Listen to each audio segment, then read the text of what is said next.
જય હો જય હો।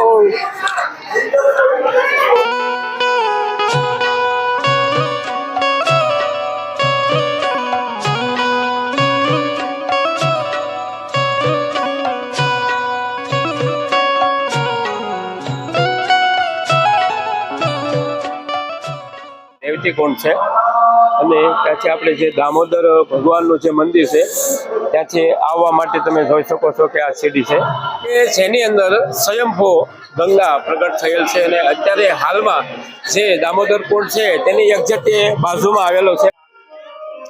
તો મિત્રો આપણે દામોદર કુંડના દર્શન કર્યા તેમજ તેની અંદર સ્નાન કર્યું। ત્યાંથી આપણે થોડા ઉપર જઈએ તો ત્યાં દામોદર ભગવાનનું મંદિર આવેલું છે અને ત્યાંથી આપણે મુસ્કુંદ ગુફા તરફ જઈ શકાય છે અને તેની એક્ઝેક્ટ બાજુમાં રેવતી કુંડ આવેલો છે અને કહેવાય છે કે રેવતી કુંડની અંદર પહેલાના જમાનામાં જે સાધુ સંતો હતા તે સ્નાન કરતા અને હાલમાં અત્યારે તે બંધ કરી દેવાયું છે, પણ છતાં રેવતી કુંડની અંદર મોટર દ્વારા પાણી દામોદર કુંડની અંદર જઈ રહ્યું છે, જેથી જે શ્રદ્ધાળુઓ સ્નાન કરી રહ્યા છે તેમને પણ રેવતી કુંડનું પાણી મળી શકે। મિત્રો હવે આપણે જઈ રહ્યા છીએ મુસ્કુંદ ગુફા તરફ।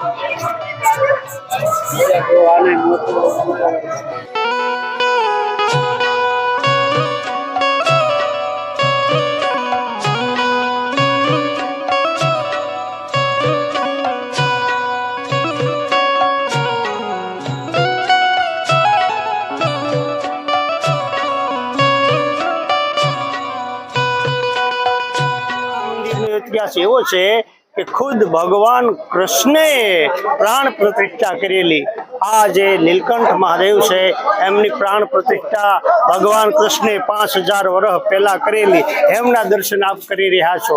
અને આની જ નજીકમાં મુસ્કુંદ ગુફા છે કે જે કાલિયવન રાક્ષસની પાછળ જે આ આખો ઇતિહાસ સર્જાયેલો છે કે ભગવાન કૃષ્ણની પાછળ કાળિયવન રાક્ષસ દોડ્યો હતો અને જ્યારે મુસ્કુંદ રાજા નિંદરમાં હતા, દેવતાની સેવા કરી અને ત્યાર પછી 6 મહિનાની જેમને નિંદર હતી અને દેવતાએ જેમને વરદાન આપ્યું હતું કે જાઓ તમને કોઈ જગાડશે એટલે એની સામે તમે દ્રષ્ટિ કરશો ને તો એ બળીને ખાખ થઈ જશે।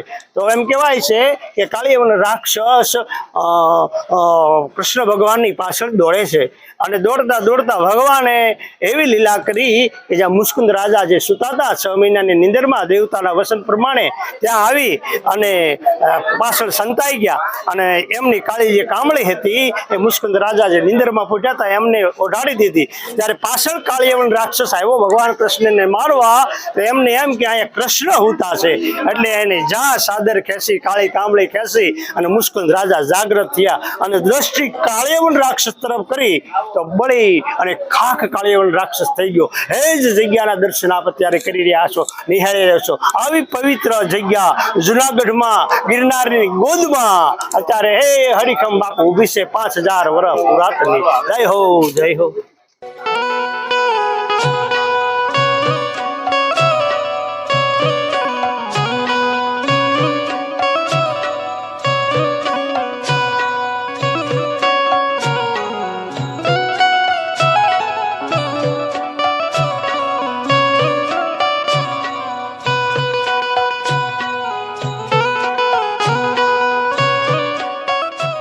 મિત્રો હવે આપણે દર્શન કરી રહ્યા છીએ મુસ્કુંદ મહાદેવ। 5000 વર્ષ પહેલા કૃષ્ણ ભગવાને તેમની સ્થાપના કરેલી છે।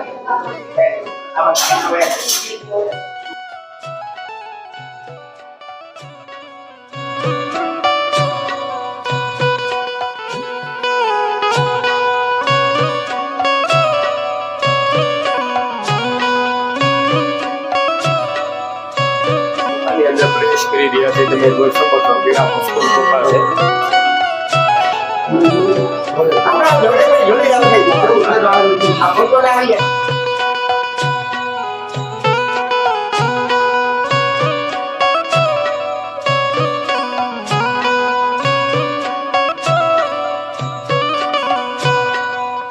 હવે આપણે મુસ્કુંદ ગુફાની અંદર જઈ રહ્યા છીએ। જો જોઈ શકો છો કે આપણે ગુફાની અંદર જઈ રહ્યા છીએ। અહીં પણ બેસીને જવું પડશે અંદર।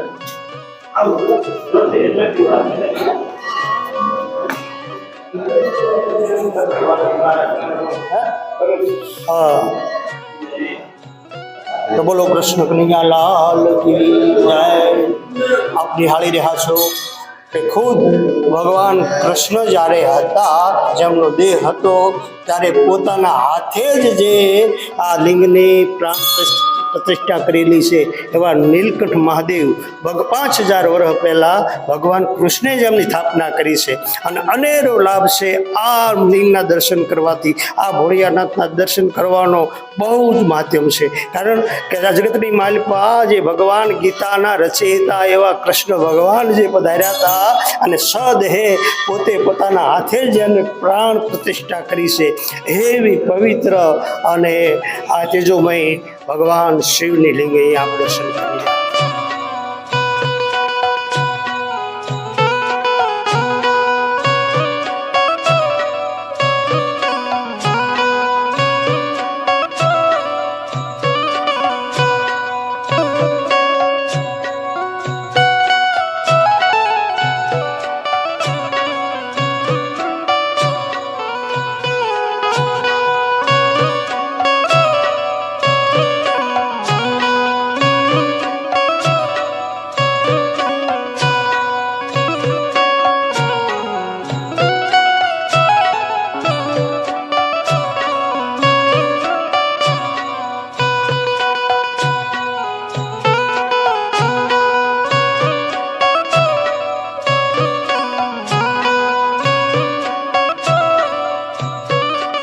મિત્રો, આપણે ગુજરાતના સુપ્રસિદ્ધ કહી શકીએ એવા જિગ્નેશ કવિરાજ પણ આજે નીલકંઠ મહાદેવના દર્શને આવ્યા હતા અને હવે તે જઈ રહ્યા છે ત્યારે હાલ.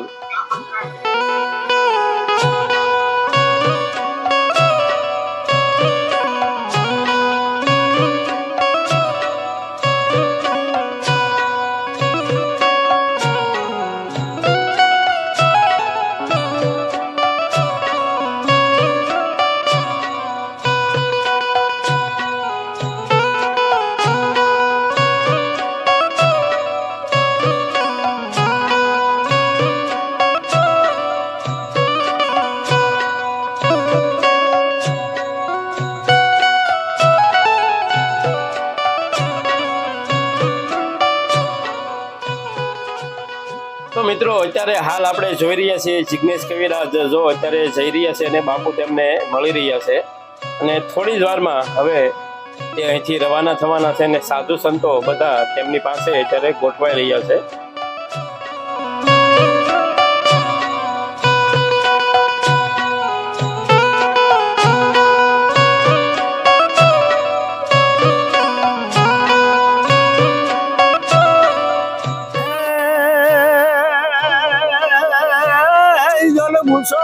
ઊંચો ગઢ ગિરનાર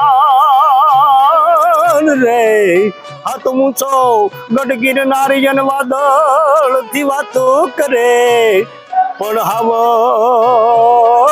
હાવજડા હેંગળ પીવે રે. હર રે જન નામ ના હેનર ને નાર, પણ કાયા ધન કાયા જેની કુમળી રે, ધન કાયા જેની કુમળી ને પ્રચંડ જેના પ્રાણ, પણ આવા સંત ને સંત સુરા નિપજાવતી રે. હરે રે મારી સોરઠ, એ મારી સોરઠ, એ રતન ની ખાણ.